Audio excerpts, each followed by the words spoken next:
A lot of blame to go around after Golden State lost a 24-point lead and fell to Memphis in overtime on Friday night. Clement Townsend, Tim Doyle. Let's continue talking NBA hoops, specifically the Golden State Warriors. Overreaction time. Is Klay Thompson lost in the Warriors' offense? Draymond Green was talking about Klay's inactivity in the fourth quarter against the Grizzlies. Here's Steve Kerr talking about Klay. He was standing in the corner a lot. We tried to execute a couple things where we got pick and roll situations with Steph and KD, and there's too much standing around, and that's my fault. I've got to get us in more movement, and we're still kind of searching for some things and experimenting with some things, and guys are getting used to playing together. But we have to incorporate everybody into the offense, and it can't be stagnant with people standing around. So it's an area we have to improve. Coach Kerr says it's his fault. Draymond says it's everybody's fault. Is it an overreaction to say that Thompson is getting lost this season? At times.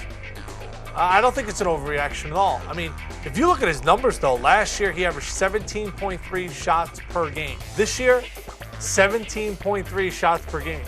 That doesn't Last seem like year, he's getting lost. 22 points. This year, 21? Yeah. So, but I think that Kevin Durant here, you see him holding the basketball, he's still from that school of, hey, I'll go get it done. Okay. Of him and Westbrook, just I'll go get it done. No, you go get it done. No. With this team, you have so many different talents that you could share the basketball. It doesn't have to become predictable basketball. When we watch the Chicago Bulls, at the end of the game, who's going to take the shot? Jimmy Butler. You know it, I know it, the whole United Center knows it, the entire NBA knows it. The Warriors, they have a benefit. Now, yes, your closer probably is going to be Kevin Durant, but you have other options. You can't all of a sudden decide that you're going to start closing out a game with 3 minutes left. You still have to keep guys in the rhythm of the offense. I also think that the game to Memphis is an aberration. It just happens. Yeah, when you play 82 games. I mean, they blew that game. Yep. The wheels are coming off. Then all of a sudden, I've been a part of games like this. When the wheels are coming off, then all of a sudden guys want to play hero ball. Give me the ball. Give me the ball. I'll do this. And it's like, well, just keep playing. I give Memphis a lot of credit. They still have one of the few dogs in this league. Tony Allen's a dog. Absolutely. Who is Tony Allen guarding in that game?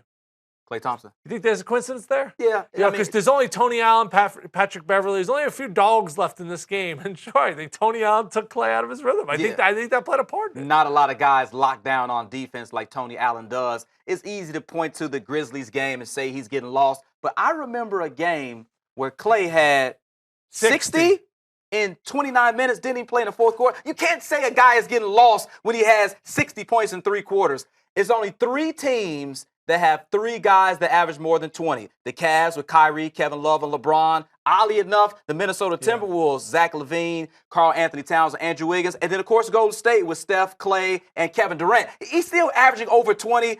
He's not going to have as many shots. That's part of it when you get a guy. But the shots are the exact same. Right. So that's not even true. Yeah. Something they may figure out, and this is kind of the fun of this is early in the season. What have the Cavaliers figured out with Kevin Love to start the game? To get him going. Right. To get him touches. To get his confidence flowing so that he can go out there and still rebound and then defend. They make an effort. It's really their focus to get him going in the first quarter. Now with Klay Thompson, I'm not saying they have to go with the Kevin Love approach, but maybe they do.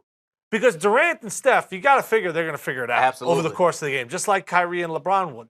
But maybe Klay Thompson, they have to make a concerted effort to get him in that rhythm so that he stays active. Because when you're not playing offense, when you're just standing in the corner, I know no one's going to admit to this, but there's no way you can give the same effort on defense. When you don't touch the ball on offense, you're not into it. You're kind of, but you're not the. When you make a shot, you're like, yeah, let's D up. Let's lock down. But when you don't touch the ball, it's like, all right, cool, I got to go back and play defense. Certainly an interesting topic to keep our eye on going forward. Will Klay Thompson continue to be involved throughout the game?